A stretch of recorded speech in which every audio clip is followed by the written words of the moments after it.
Welcome to Transformational Pathways, a podcast created by Toastmasters District 46 in the greater New York area, where we share conversations from influencers within the Toastmasters community and people whose lives have positively transformed by walking down the Toastmasters path. Whether you're just getting started in your career, have had recent career changes, or you're navigating different languages, we're here to help you build confidence by discovering new tools, overcoming your fears to find your voice, and engaging in a thriving community. Enjoy today's episode. Hi, and welcome to yet another episode of Transformational Pathways. Very excited to have Susan Baxter with us. Hi, Susan. Welcome to the show. Hi, it is so great to be here with you today. Right. Susan, where are you joining us from, and how did you get into Toastmasters?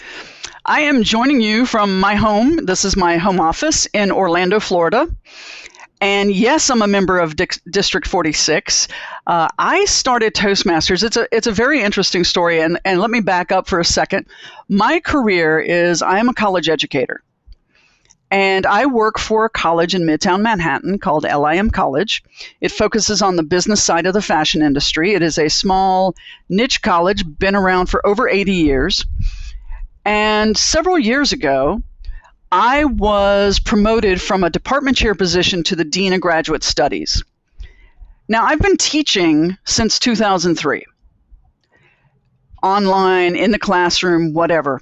And to this day, still, the night before the first day of a semester, I have a hard time sleeping because I'm always afraid I'm going to be late to class. I'm going to forget to wear the right clothes to class, all those first day craziness. But when I got promoted to dean, I was like, I have to build a community network. I have to meet industry folks and bring them in and have a speaker series, and I want to have folks review our curriculum, and I want to have community partners, industry partners, which requires meeting, greeting, going to events. And honestly, I'm an introvert, which I know sounds really weird, but one-on-one, I'm great, right? When I'm Dr. Baxter, I don't have an issue when I'm in front of a classroom. But to go do the small talk at an event just terrifies me. What do I say, right? And my college goes to big fashion-related events where one night I walked out of a gala, it was pouring rain, and Martha Stewart and I are trying to get through the revolving door and talking about the weather. What am I doing talking about the weather with Martha Stewart, right? She probably doesn't remember the conversation at all. I do, but, it's one of those events, and I'm sitting there afterwards going, okay, I handled that okay. And the only reason I handled that okay was because of Toastmasters. And what's even funnier is I had people go, wait a minute, you joined Toastmasters? I'm like, yeah, but you talk for a living every day. And I'm like, not like this.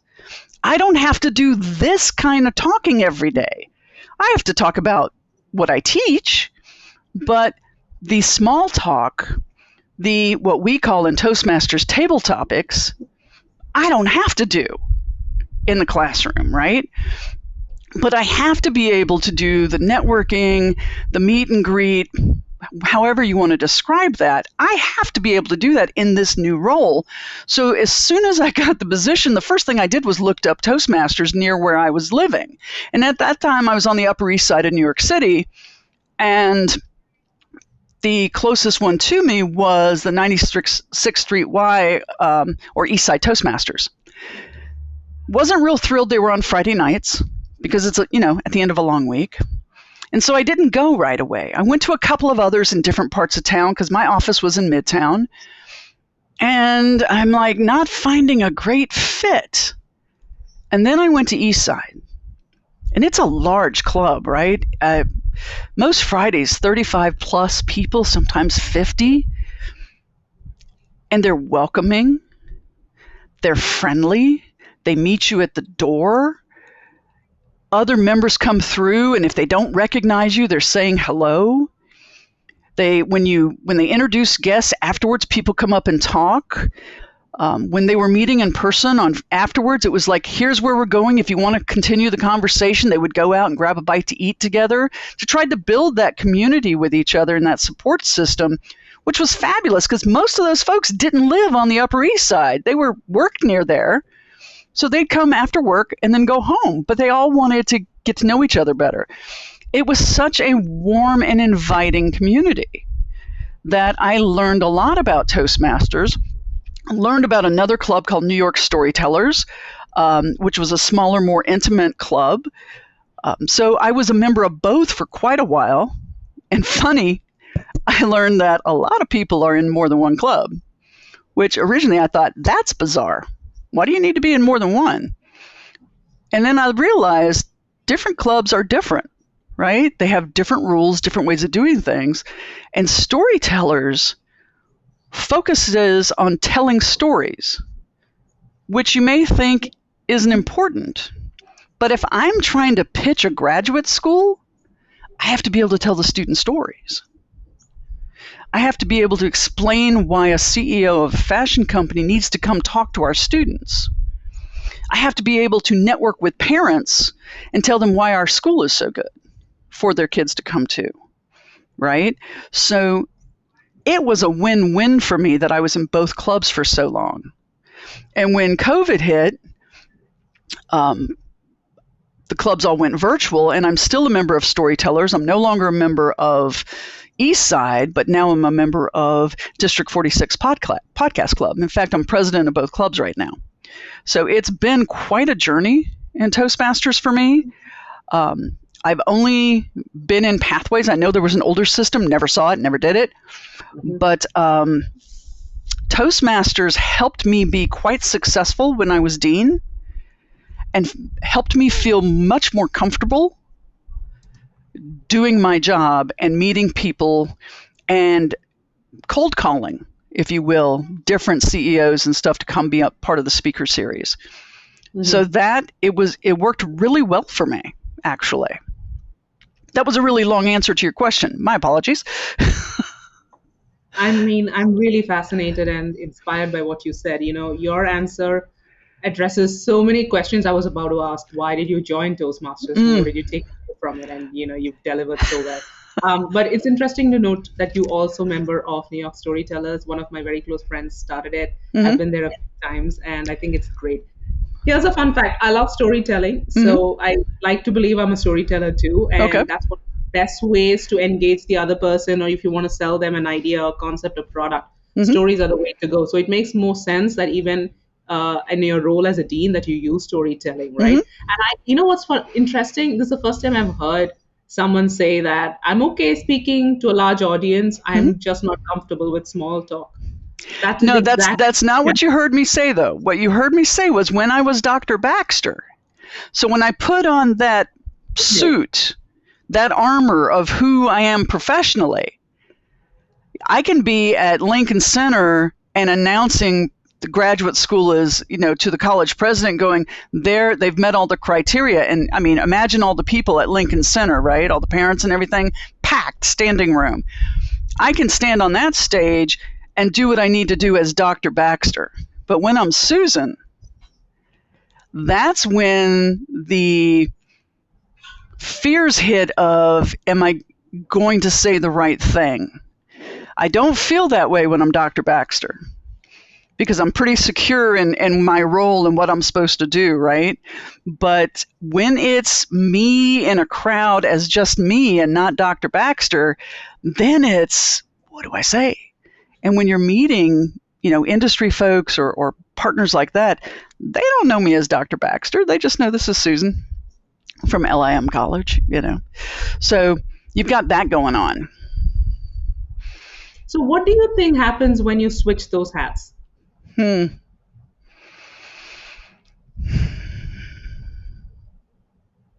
would assume you would be more comfortable in your as Susan because you know Susan, right?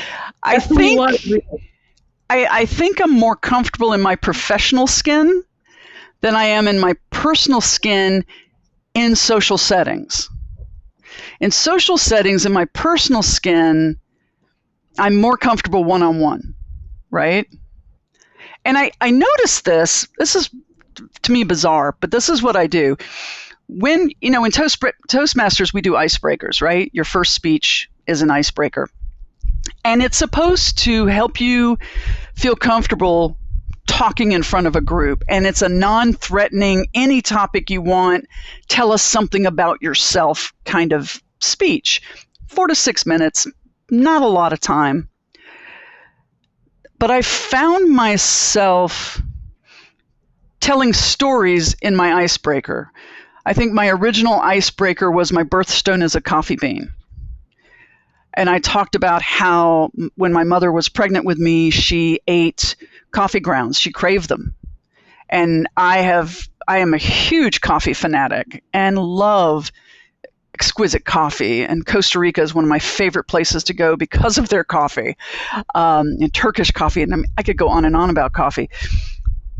But I found myself, when I tell stories about my family or my life, I'm more confident. And Toastmasters has done that for me.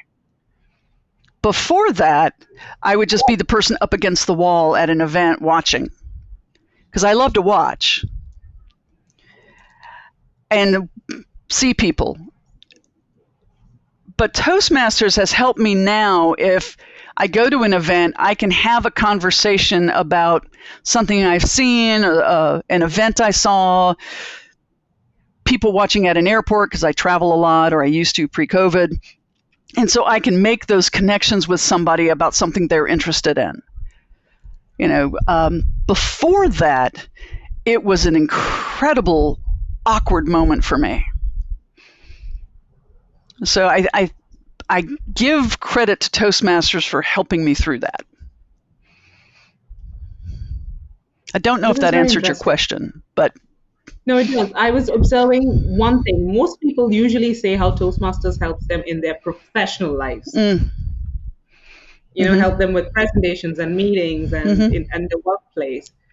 It's interesting to hear an alternate answer or an opposite to that, where you're saying you're comfortable in your professional role. It's more in your personal role in social settings that you would want help or upskill yourself, and Toastmasters came into play, because really Toastmasters helps people, right? Yeah. And what I've found, especially in these Pathways projects, is I have improved my professional skills, right? Presentations. There's lots of good projects related to presentations. There's projects related to running meetings. There's projects related to getting feedback from others on your leadership style. All of that has helped me as a faculty member. It helped me when I was dean. It helps me now. Now I teach fully online. And so I teach asynchronously, which means I don't have typically day-to-day interaction with students unless a student's having an issue and I'm holding virtual office hours, sort of like what we're doing right now, and having a one-on-one conversation with a student, trying to help them understand the concepts. But it helps me hone in and listen more because of some of the communication styles, pathway projects we've had, right?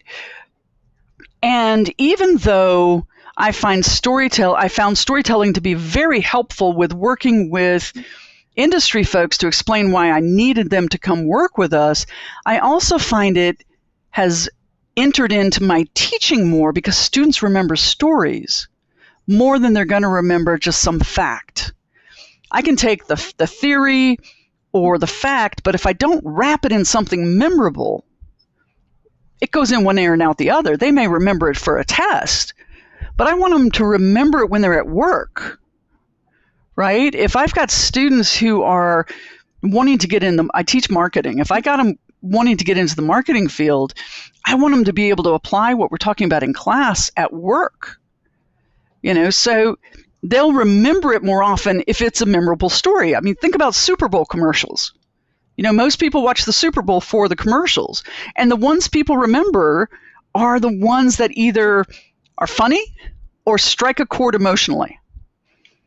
So those are all stories they're telling that we remember. And I try to do that in the classroom. And I'll say, while I was comfortable in my professional persona pre-Toastmasters, Toastmasters has improved it. Amazing. Yeah. And you mentioned you're the president of 2 clubs in New York City. Mm-hmm. Yeah, but you're in Florida. So tell me a little bit more about that. What led to this move from New York to Florida? So in 2008, my family was going to move to New York. My youngest was starting college, so last kid out the house. And we are godparents to a wonderful young lady in New York City who at the time was very young and had some health conditions, and her mom is a first responder to 9/11 and had made us godparents when she was born, when Kaylee was born. And Kaylee has several issues. And because of her mom's 9/11 work, there's some health concerns. So we were going to move to New York because Kaylee needs services and was already involved in them in New York. So I got a job teaching out on Long Island. And it was 2008. And I got the job and moved, thinking it'd be about a year for the other half to get the house ready to sell, not in a big rush. And the economy tanked. So I'm in New York. Family's here. And I'm like, okay, it'll be about a year. It'll be okay. Oh, it'll be 2 years. Okay, this isn't happening soon. Florida's economy did not bounce back for years. So after 2 years teaching on Long Island, somebody I worked with there got a job at LIM College and said, hey, don't know if you're really wanting to stay up here you're not able to sell the house and move the family. We have an opening if you want to teach at a school that's launching a graduate program. Because the SUNY school I was at only had bachelor's degrees. And I'm like, I can do that. That would be great experience. Then when I'm ready to move home, I've had both, a large state system and a small private, but with a grad program, I'll throw my hat in the ring.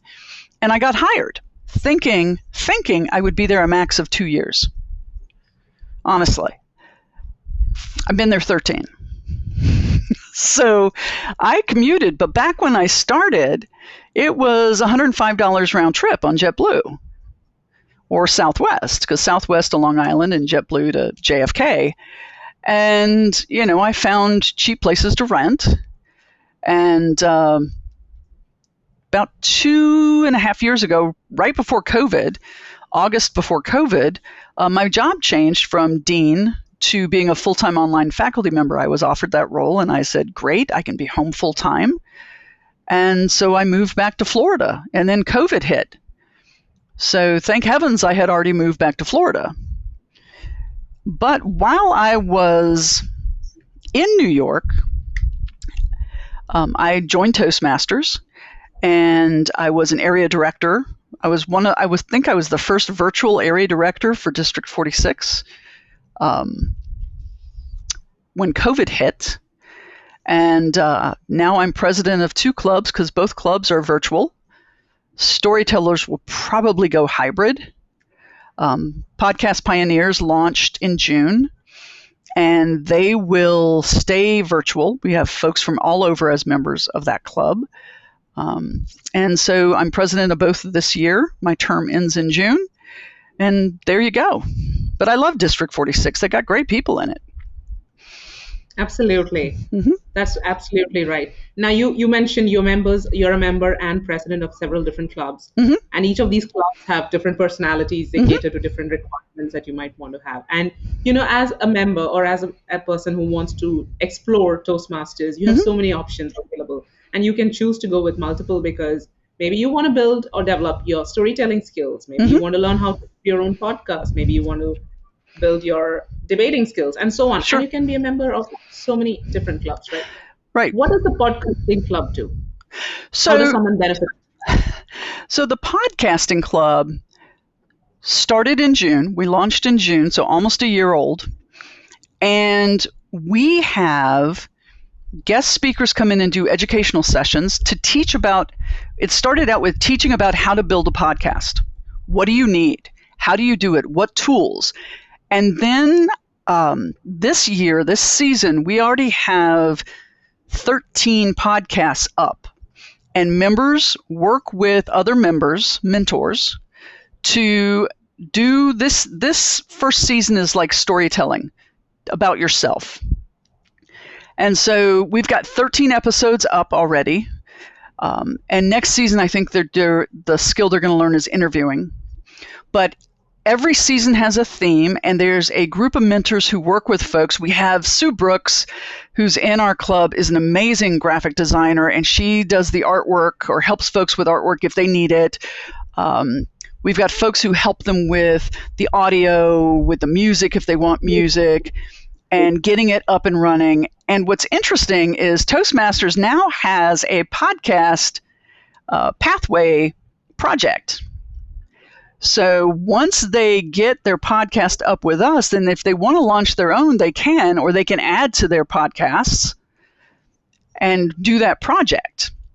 Because I think that project is 60 minutes and ours are about 20-ish. So it's fascinating because folks are learning. And then what we have them do is when their podcast goes up, the next meeting, we meet twice a month. The next meeting, they're presenting their podcast to the club. And so they'll play a snippet and they'll talk about their experience. But what I really love is the number of people we have coming in and giving us advice on how to market, how to reach your audience. What do you need at home, right? Do you have to have the microphone? Do you have to have, which kind of microphone do you have to have? What tools are out there that are low cost or free for you to get started? How do you engage with an audience? Where do you promote it at? Which of the tools do you want to use? Do you want on Spotify? Do you want on Apple? Where do you want it at? So we have folks come in and present all that information all the time. And then we have lots of folks willing to help mentor. So it's a welcoming, club that folks are using to build their own personal expertise, as well as promoting the club, because we're running podcasts as a club. And then folks can do it on their own as well.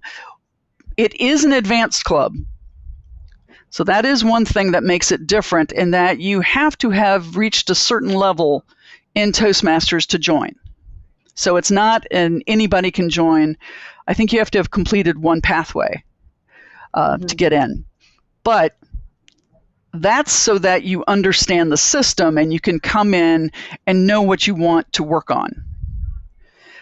And it's, like I said, the folks are fabulous. So in a regular meeting at your podcast club, what is the structure of the meeting like? We have some structure.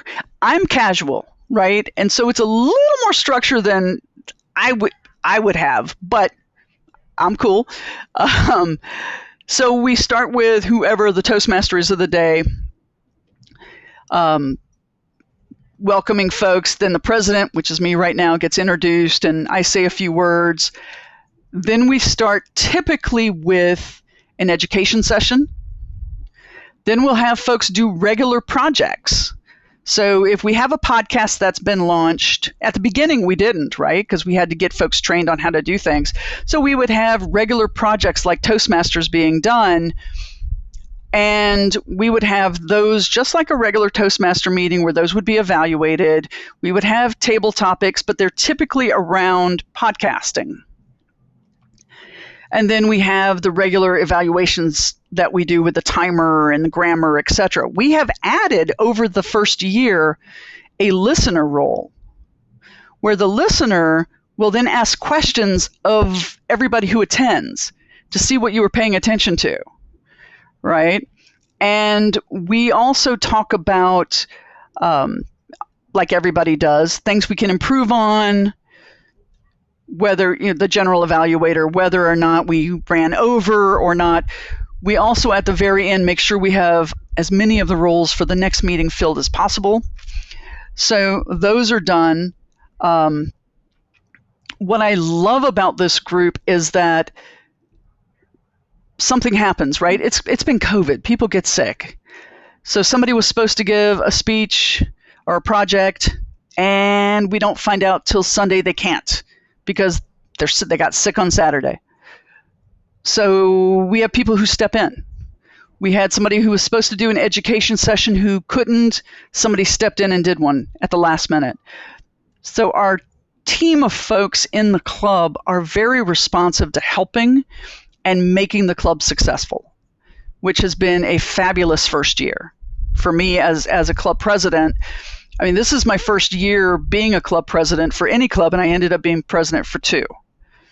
So I've had a huge group of fabulous helpers in both clubs, but Podcast Pioneers is a brand new club. So not only am I a president, but I'm launching, a brand new club teaching people how to do podcasting. And Nirja, Sue Brooks, Bippen are fabulous folks working with our team of members to get their podcasts published. Mm-hmm. So it's been great. Yeah. Wonderful. I wish your club all the very best as it progresses. Thank you. In addition to learning how to speak well, communicate well, equipping members to also make their own podcast is amazing. It's huge. It gives them even more confidence. So gives them a new outlet. Absolutely. Yeah. Yeah. Now, Susan, to our listeners who are probably not very used to Toastmasters, who are kind of exploring Toastmasters, what would your message be?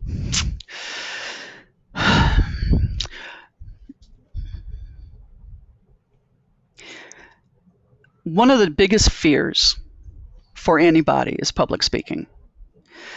And you may be saying to yourself, well, I don't really talk in public anymore because everything's on Zoom. I work from home now, etc. But you are speaking in public because how many people are on that Zoom meeting with you? Toastmasters adapts to the situation. We've adapted to the virtual environment. We've adapted to how do we do presentations and projects, speeches, whatever you want to call it, virtually.